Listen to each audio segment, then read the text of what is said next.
The story of music in 50 pieces with Howard Goodall and Susie Klein. We're going to look now, Howard, at a man who was best known for writing Italian madrigals, came from Belgium, but we're looking at a French song. What's going on?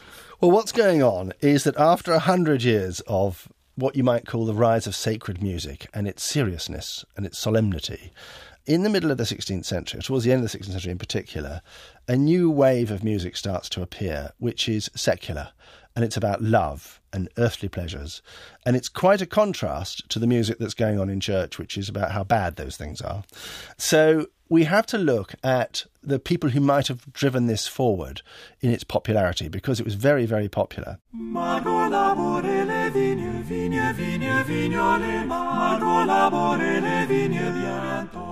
And this chap, Arcadelt, who, as you say, was born in Belgium, went to work in Italy and produced madrigals that became quite popular.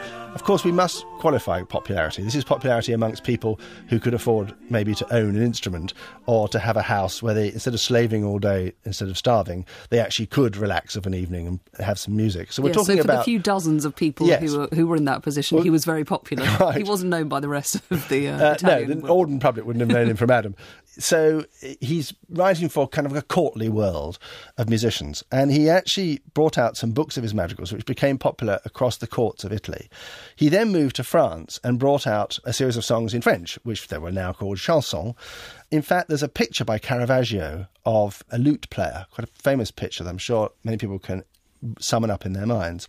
And he's playing a piece of music, and on that music is Arcadelt's Book of Chansons, because it was the most popular published work when the first volume came out in the middle of the 16th century. Yes, I think it was published in no less than 5 different editions of music, which is actually vastly popular, given how expensive printing was and how rarefied printed music was, how hard it was to get hold of. Yes, and that is some measure of how popular he was.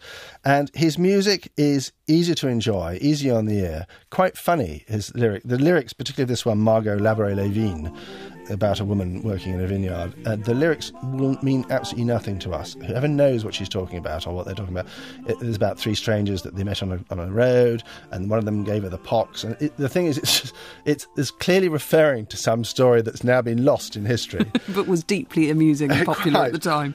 And here it is, it's a sort of comic song, and if you put it alongside the sacred music of the period, it's shockingly different in its attitude.